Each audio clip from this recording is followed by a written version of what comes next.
You're listening to the Seen and Solved podcast, brought to you by Hubbard-Hall.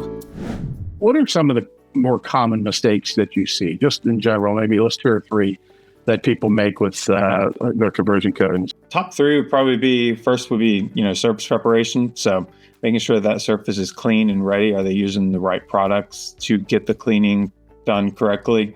Are they maintaining that cleaning bath, or does the part that they're working with need some sort of activation step or acid step prior to actually going into the conversion coating?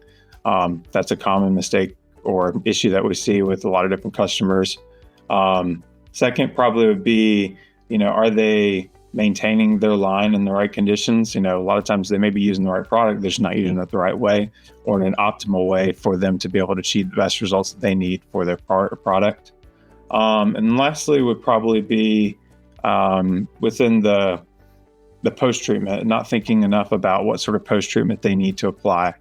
Are they needing certain performance out of the part once it has the coating put on it?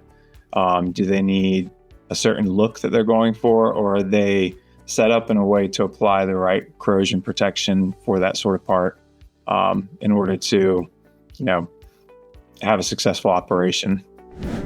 The Seen and Solved podcast is brought to you by Hubbard-Hall. Better results, less chemistry.